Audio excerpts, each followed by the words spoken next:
Hello everyone, इस video में मैं आपको बताने जा रहा हूं जेनर डायोड रेगुलेटर सर्किट में जेनर डायोड ऑन सिचुएशन में है या ऑफ सिचुएशन में, ये आप कैसे डिटरमाइन करेंगे। तो देखिए, सबसे पहले हमें ये पता होना चाहिए कि जेनर डायोड ऑन सिचुएशन का मतलब क्या होता है। इसका मतलब होता है कि जो जेनर डायोड है वो रिवर्स बायस कंडीशन में वर्क करता है और साथ के साथ जब वो ब्रेक डाउन हो जाता है तब वो जेनर डायोड जैसा वर्क करता है। दैट मीन्स अगर zener diode reverse bias condition में ब्रेक डाउन हो चुका हो तो उसको हम कहते हैं कि ये ऑन सिचुएशन में है। और अगर ये रिवर्स बायस कंडीशन में तो है लेकिन ब्रेक डाउन नहीं हुआ है तो हम कहते हैं कि जेनर डायोड हमारा ऑफ सिचुएशन में है। तो स्टूडेंट्स, ये बात हमें जानना क्यों जरूरी है कि जेनर डायोड ऑन है या ऑफ, क्योंकि कई बार इस तरीके के क्वेश्चंस आए हैं एग्जाम में जहां पर जेनर डायोड ऑफ सिचुएशन में था और स्टूडेंट्स जनरली क्या करते हैं, वो इसको ऑन मानकर ही सॉल्व कर लेते हैं। ठीक है, तो इस वीडियो में मैं आपको बताऊंगा कि ये जेनर डायोड ऑन है या ऑफ, ये आप कैसे पता लगाएंगे। तो देखिए, यहां पर मैंने आपको एक सर्किट प्रोवाइड किया है, इसमें एक जेनर डायोड कनेक्टेड है और ये जो जेनर डायोड है इसका जेनर वोल्टेज आपको VZ प्रोवाइडेड है। ठीक है, तो देखिए, सबसे पहले स्टूडेंट्स हम लोग इसमें क्या एज्यूम करते हैं कि हमारा जेनर डायोड ऑफ है, तो हम ऑफ कंडीशन में इसको एज्यूम कर रहे हैं। अगर ऑन हुआ है या नहीं हुआ है इसका पता हमें चल जाएगा। पहले हमें क्या मानना है कि जेनर डायोड ऑफ सिचुएशन में है। ऑफ सिचुएशन का मतलब क्या है कि ये रिवर्स बायस कंडीशन में है और इसका ब्रेकडाउन नहीं हुआ है। तो पहले ये देख लो कि यहां पर इसका रिवर्स बायसिंग है या नहीं। तो देखिए, इधर ये बैटरी के पॉजिटिव टर्मिनल से कनेक्टेड है और इस तरफ ये बैटरी के नेगेटिव टर्मिनल से कनेक्टेड है, तो डेफिनेटली ये डायोड आपका रिवर्स बायस कंडीशन में तो है। लेकिन रिवर्स बायस में हम इसको जेनर डायोड में ऑफ मान रहे हैं, मतलब अभी इसका ब्रेकडाउन नहीं हुआ है। इसका मतलब इस ब्रांच में कोई करंट फ्लो नहीं कर रहा है, ये हमने एज्यूम कर लिया कि यहाँ पर कोई करंट पास नहीं कर रहा है। तो स्टूडेंट्स देखिए, फिर करंट कैसे पास करेगा, इधर बैटरी से निकलेगा, R1 से पास होता हुआ, इधर R2 से पास होता हुआ वापस करंट बैटरी में आ जाएगा। तो ये बिल्कुल एक सिंगल लूप सर्किट की तरह बिहेव कर रहा है और R1 R2 सीरीज में कंसीडर होंगे। तो इसके करस्पॉन्डिंग इस सर्किट में कितना करंट फ्लो कर रहा है, I करंट, तो that is your input voltage divided by R1 plus R2। तो ये इतना करंट इसमें फ्लो कर रहा है। ठीक है, ये करंट I इस पूरे सर्किट में फ्लो कर रहा है। तो यहां से अब हम पता लगाएंगे कि इस I करंट के करस्पॉन्डिंग ये जो R2 रजिस्टर है इसमें कितना पोटेंशियल ड्रॉप है। तो देखिए, R2 रजिस्टर में कितना पोटेंशियल ड्रॉप है, that is your I into R2। अब हमें देखना है कि जो डेल्टा V है वो I इंटू R2 की वैल्यू कितनी है। तो I की वैल्यू है VI upon R1 plus R2 into R2। अब स्टूडेंट्स, ये जो पोटेंशियल ड्रॉप R2 पे आया है, क्योंकि जेनर डायोड इसके पैरेलल में कनेक्टेड है, तो डेफिनेटली जेनर डायोड पे भी इतना पोटेंशियल ड्रॉप आया होगा। तो स्टूडेंट्स, जो जेनर डायोड है उसकी क्या प्रॉपर्टी होती है कि वो अपने अक्रॉस VZ के बराबर पोटेंशियल ड्रॉप से ज्यादा ड्रॉप एक्सेप्ट नहीं करता है, लेकिन उससे कम ड्रॉप एक्सेप्ट कर सकता है।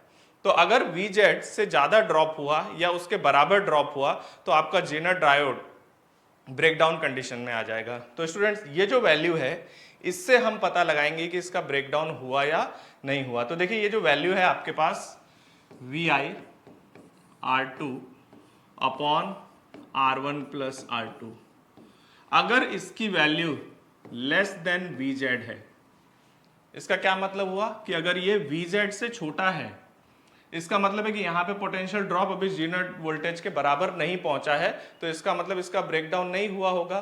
दैट मीन्स ये सिचुएशन जेनर डायोड की ऑफ सिचुएशन है। ये रिवर्स बायस तो है लेकिन ये ब्रेकडाउन कंडीशन तक रीच नहीं कर पाया है। लेकिन अगर ये voltage VI R2 divided by R1 plus R2, अगर ये वैल्यू ग्रेटर देन और इक्वल टू VZ है तो आपका जेनर डायोड ऑन सिचुएशन में है। क्योंकि हम ये बताना चाह रहे हैं कि R2 पर जो पोटेंशियल ड्रॉप है, इस एजम्पशन के अकॉर्डिंग कि R2 का potential drop VI R2 over R1 plus R2 अगर VZ से ज्यादा है तो डेफिनेटली यहां पर इसका ब्रेकडाउन हो जाएगा। ठीक है, और ब्रेकडाउन हो जाएगा तो फिर हमारा एजम्पशन गलत है कि ये ऑफ है, तो ये हमारा जो सर्किट है उसमें जेनर डायोड ऑन सिचुएशन में आ जाएगा। ठीक है स्टूडेंट्स, तो पहले आपको ये चेक करना चाहिए कि ये ऑफ है या ऑन। तो ऑफ और ऑन को चेक करने का ये तरीका है। अच्छा, अगर सर्किट आपका ऑफ, अगर सर्किट में जीटर डायोड आपका ऑफ ही है तो फिर अब आपको कुछ करने की जरूरत नहीं है, आपका क्वेश्चन सॉल्व हो गया। करंट यहां से कितना पास करेगा, वो ऑफ सिचुएशन के अकॉर्डिंग जो हम कैलकुलेट कर रहे हैं वही हमारा आंसर है। लेकिन अगर आपको ये पता चल जाए कि जीटर डायोड हमारा ऑन सिचुएशन में है तो फिर अब इसको हम कैसे डील करेंगे। तो जीटर डायोड ऑन सिचुएशन है, इसका मतलब है कि हमारा जो जीटर डायोड है वो अपने ऊपर पोटेंशियल ड्रॉप वी0 से ज्यादा एक्सेप्ट नहीं करेगा। तो इस सिचुएशन में क्या होगा, देखिए हमने यहां से कुछ करंट एज्यूम किया तो उसका कुछ पार्ट यहां पर जीटर डायोड में भी जाएगा और इधर R2 में भी जाएगा। तो इसका मतलब अब हम इसको कैसे सॉल्व करें, तो मैंने इस पॉइंट का पोटेंशियल 0 मान लिया, तो इसका पोटेंशियल भी 0 है, इसका पोटेंशियल भी 0 है। अब देखिए जीटर डायोड ब्रेकडाउन होने के बाद अपने अक्रॉस पोटेंशियल ड्रॉप चेंज नहीं होने देगा, तो इसका पोटेंशियल VZ रहेगा। तो देखिए इस R2 पर जो पोटेंशियल ड्रॉप है वो कांस्टेंट बना रहेगा और इसकी वजह से R2 में जो करंट पास करेगा that is your VZ minus 0 upon R2। तो this is your VZ upon R2, ये करंट हमारा R2 में फ्लो करेगा। इसके साथ यहाँ का पोटेंशियल 0 है तो यहाँ का पोटेंशियल कितना आएगा आपके पास, VI। तो हमारे पास इस R1 में कितना करंट पास करने वाला है, तो R1 का करंट जो होगा I1 that is equals to VI minus VZ upon R1। तो देखिए यहाँ पर I1 करंट फ्लो कर रहा है, यहाँ पर I2 करंट फ्लो कर रहा है। जब ऑफ सिचुएशन में था तो ये दोनों बराबर हो जाते थे करंट, लेकिन अभी ऑन सिचुएशन में है तो यहाँ पे करंट और यहाँ पे करंट डिफरेंट है और इवन आपका I1 करंट I2 करंट से क्या है, ज्यादा है। तो ये जो रिमेनिंग करंट है वो यहाँ पर जीटर डायोड से पास करेगा। Let's say this current is IZ, तो IZ की वैल्यू आएगी आपके पास I1 माइनस I2।